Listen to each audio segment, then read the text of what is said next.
1er janvier 1619. Descartes est assis à sa table de travail. Il contemple avec admiration le registre que lui a donné son professeur, Isaac Beckmann, il y a quelques mois. Il le retourne et il écrit la date, 1er janvier 1619, et se surprend à écrire le commencement de la sagesse et la crainte de Dieu. Il sourit aux jésuites, chez qui il a appris tellement de choses.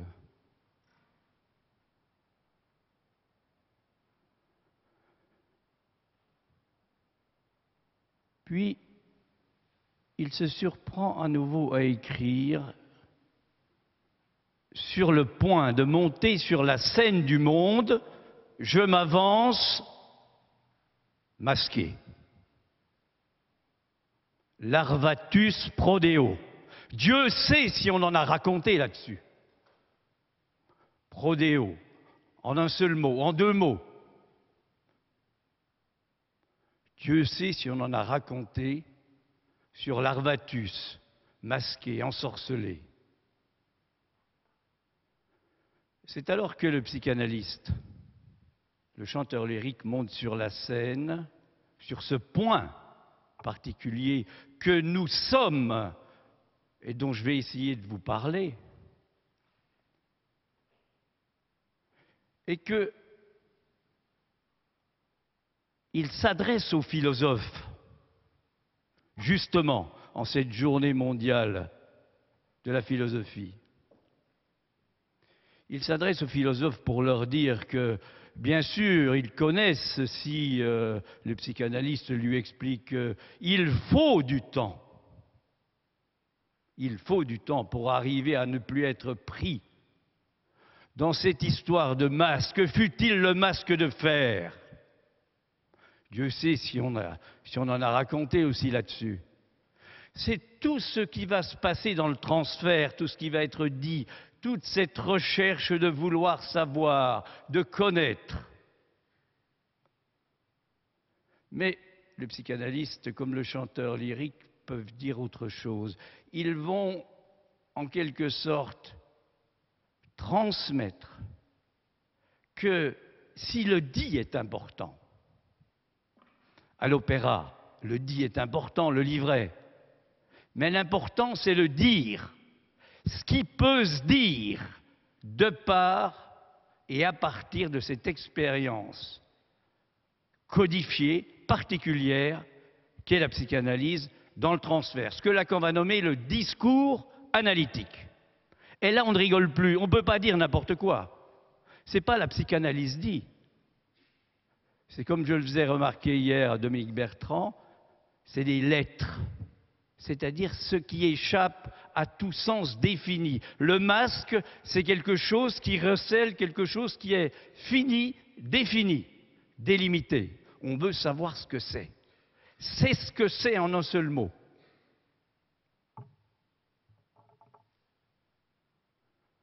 Le psychanalyste, le chanteur lyrique, qui connaissent cette dimension de la scène, sur ce point de monter sur la scène, ne sont pas là pour avoir une conception du monde.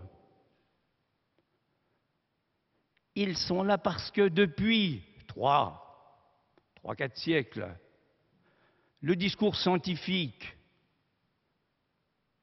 a tellement fonctionné comme laissant chez chacun d'entre nous quelque chose de l'ordre de l'étouffement, qu'il faut bien qu'il y ait un lieu qui soit un poumon artificiel, comme le dit Lacan,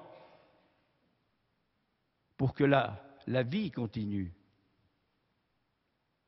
Alors, et là je vous demande de suivre un peu ce que j'essaie de porter avec ma voix, vous accrocher à la rampe là.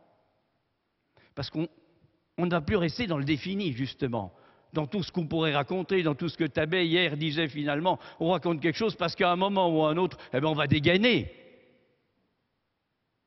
C'est ailleurs, du côté de cet espace qui n'est pas l'espace plan, qui n'est pas le moré géométrico, qui n'est pas le deux, qui n'est pas la pensée consciente. C'est ailleurs. Et parler de pensée inconsciente, ça peut être encore du même ordre. Il y a un saut à faire, un passage, une passe qu'on trouve quand on devient chanteur lyrique. Personnellement, ma voix s'arrêtait au ré mi. Donc on me disait que j'étais baryton. Et puis j'ai entendu un jour quelqu'un qui m'a dit « mais c'est pas vrai, tu es ténor ». Donc il m'a aidé à faire le passage. Alors après, bien sûr, on arrive aussi. Eh bien vous voyez qu'il y a une très grande correspondance entre ce qui se passe dans le transfert en fait,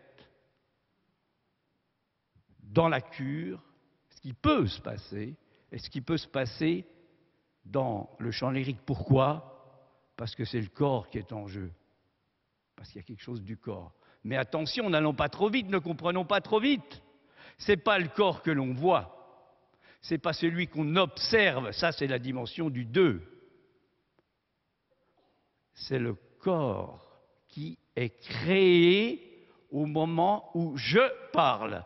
Ce que le psychanalyste et le chanteur lyrique peuvent dire à Descartes, s'ils prennent en compte, parce qu'ils sont là pour ça, pour prendre en compte cette note écrite sur le registre de Beckmann, c'est-à-dire adressée à qui? Eh bien à Beckmann, à son professeur. Quand tu dis « je pense donc je suis », en fait, ce que tu pourrais trouver, c'est « je pense ou je ne suis pas, je suis ou je ne pense pas ». Ça, c'est le traitement du cogito tel que nous le transmet Lacan. Alors, on va continuer. On n'a pas beaucoup de temps. On va continuer. Il faut encore faire un saut.